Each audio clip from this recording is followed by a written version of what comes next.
ใจได้เขาจะปีหน้าใช่ไหมครับทุกคนเลย เบาเลย มา ทำไปจ้าง เคลื่อนมากยังก่อนนี่ ว่าจะบ่ฮ้อนบ่ฮ้อนหิว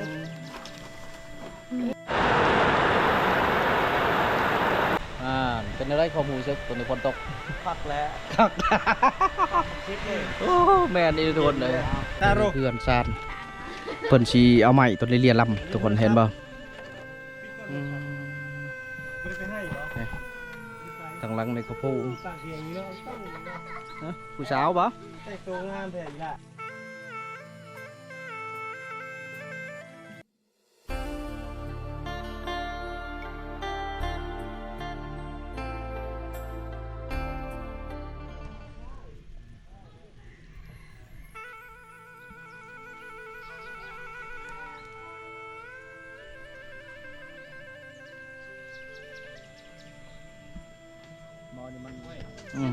โอ้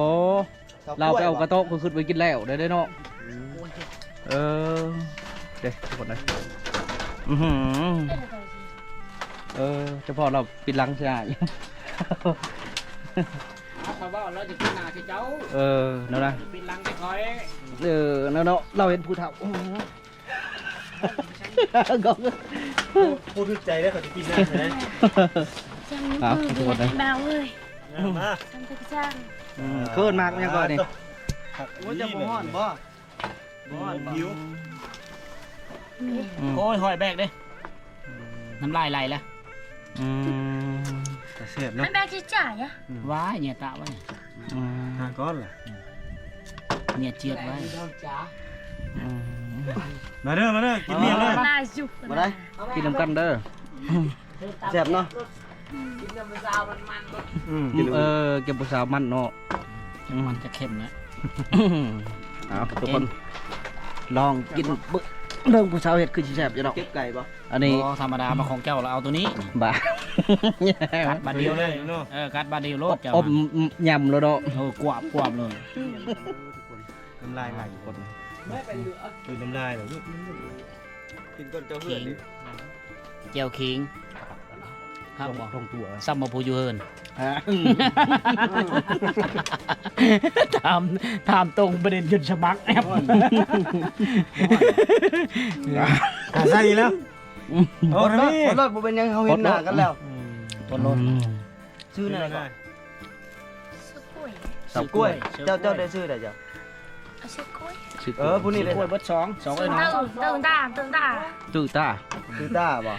ชื่อสตื้อ สาวตื้อ คือ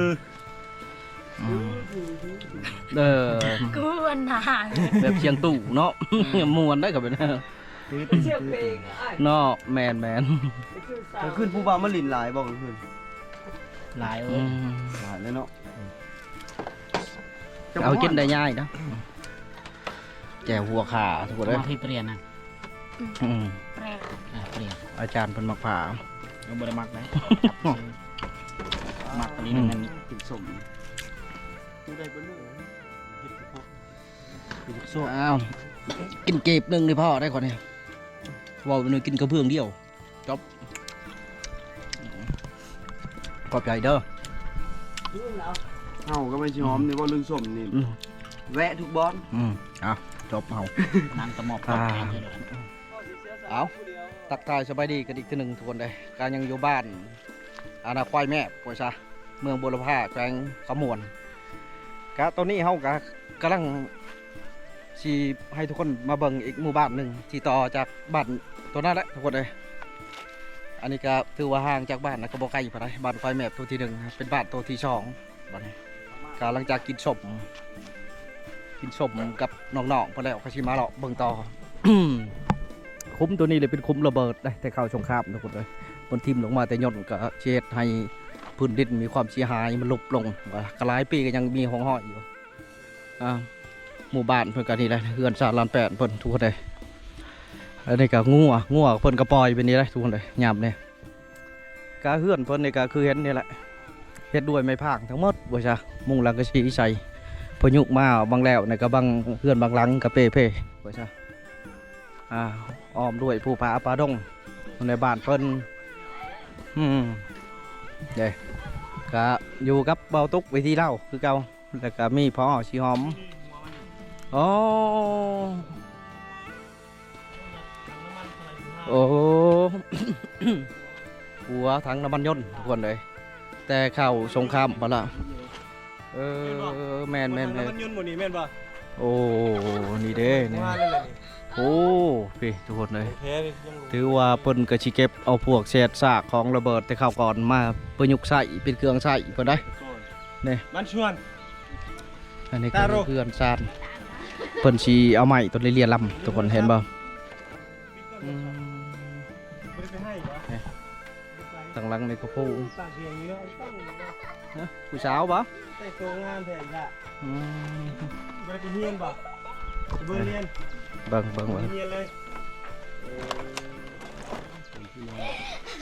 ไม่ได้ไป โอ้ ทางให้เหรอ น้องน้อย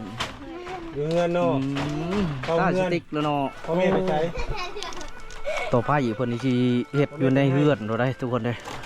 เพิ่นสิกินเฮ็ดอยู่นี่ได้บ่อยู่บ่นอนก็ประมาณนี้เพิ่นจัง อู้แต่งหน้าจะน้อยเนาะ อ่า น้อยแต่งหน้าอะไรพวกนั้นก็แต่งหน้าแล้ว เพิ่นไปอยู่บ่นอนเริ่มเฮ็ดสาวเลยทุกคนเลย พ่อแม่เราไปให้ เออ แล้วเราอยู่เงิน อ่า ไปซ่อนป่าปะ เริ่มเฮ็ดสาวแล้วทุกคนนะ ไม่ได้ไปซ่อนป่า อืม อยู่เงิน ไฟก็ยังตรวจอยู่เนาะเฮ็ดกินเบี้ยงอ่ะนะ อันนี้ อยากพอด จะไป อยากพอดแล้ว ไปนั่งจะไปบุญ อ๋อ จะไปงานเต้งนั่นดิ สิไปพรอยู่บุตรโอ้ พรอยู่พุ่นป่ะ ไปกลางคืนโอ้เฉพาะตาตาอืม ไปขนาดนั้น เฉพาะจิงตาศพแดงแต่หูแดงนี่เนาะบ่ทุก เยี่ยมเนาะเยี่ยมไปเฮ็ดสาวมื้อแรง ทุกคนเด้ พี่น้องไปบุญเด้งานดอกเปรียบเสมือนเป็นงานบุญของเจ้าแล้วก็จะพากันไปลิ้น คือเกินแล้วทุกคนเลย คือคืนนะพี่น้อง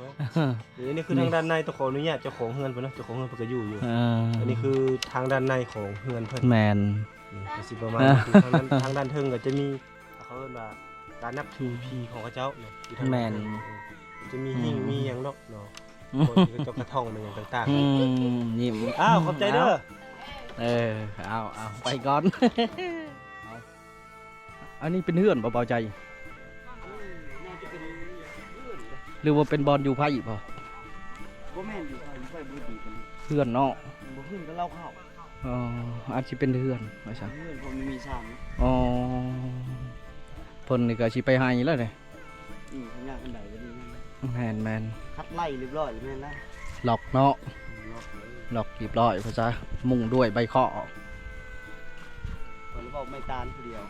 บ่แมน เว้นยัดเจ้าของ มีภูเขาภูผาป่าดงนะคนเลยก็อยู่กันแบบม่วนแบบสงบเด้อ วายแม่ ทางไอ้น้องเฮาก็กำลังทักทายเพิ่นอยู่ว่าจ้ะเพื่อนหลังนี้ได้เฮ็ดใหม่ทุกคนงามเลย ถือว่าแนนาทาวอนหลังนี้ก็ผู้มีท่าแห้งแน่ว่าจ้ะเพิ่นมีโทรโคงได้นี่กบ้านนี่ครับเพิ่นมีโครงการกลุ่มบ้านของพนักงานมาแต่เมืองพลาประจำอยู่นี่เพิ่นว่าแต่เก่ามันมีเศษทั้งน้ำมันยนต์ตกทุกคนมาข้างอยู่ทั้งพุ่นละชิ้นส่วนของยนต์ข้างอยู่ทั้งปูแต่เพิ่นขึ้นแปลวแหละว่าจ้ะก็ยังมีอยู่หัวมัน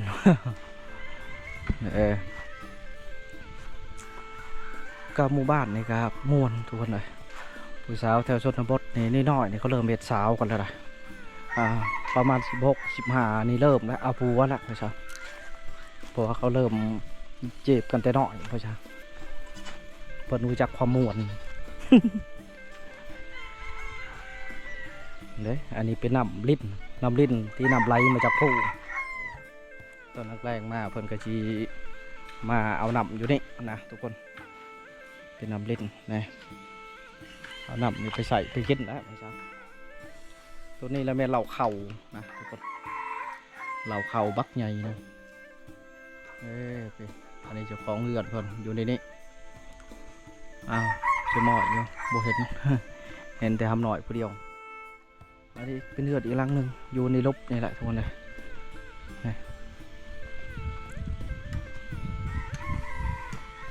ตอนนั้นเพิ่นเฮ็ดใหม่ที่เดือนใหม่เดือนหลังเก่าเพิ่นก็จะเป็นเดือนหลังนี้นะทุกคนอันนี้ก็เป็นเส้นทางไปอีกหมู่บ้านหนึ่งเดี๋ยวเราจะหน่อยในคลิปต่อไปเราจะไปบ้านทางนาพวกว่าซะคลิปตัวนี้เราก็ขี่เลาะในบ้านนี้ยังอยู่ในบ้านควายแม่นะทุกคนอันนี้เป็นสวนของเพิ่นเป็นสวนของเพิ่นเฮ็ดที่นะเพิ่นก็ที่ป้องกันบวกสัตว์อะไรสัตว์เลี้ยงนะย่านมาฮุกงานนะเน็ตคักไม่พังนี่เบ้าแต่ว่าหมอดบ่เจาะทุกคนเลยตามสังเกตเบิ่งนะเป็นไม้ที่แข็งแห้งบ่จ้ะปลูกมักแตงตัวนี้ปลูกมักแตงปลูกพริกนะอันนี้ก็แม่นหมดเลยเสียงแซวๆอยู่ไว้พวกคือชิเมนหูไว้ทุกคนเลยเสียงชาวบ้านเพิ่นอยู่ไว้พวกก็สีหาอยู่หากินแหละเพราะว่าอากาศร้อนนะบอกเลยอากาศร้อนอบอ้าวหลายคือฝนชีตกเบิ่งเมฆทุกคนเลยเมฆเริ่มจับก็เป็นก้อนจ้ะฝนชีตกก็ไม่ไว้จ้ะก็มวนไปแบบหนึ่งไว้จ้ะอยู่แบบเงียบสงบ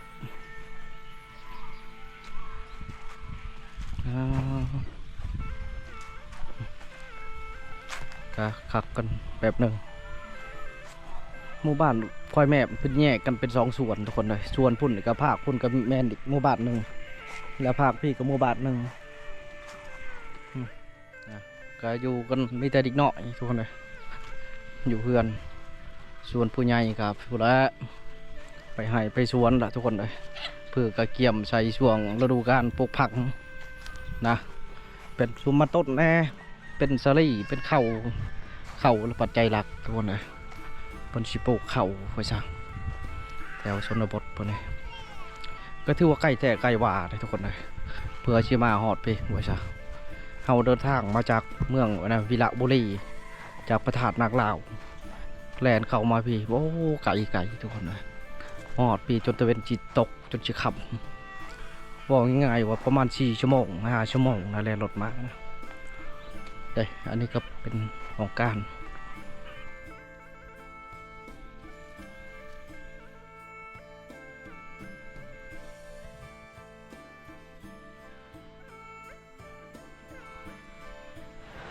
ทุกคนฝนตกอะไรแบบนี้เลย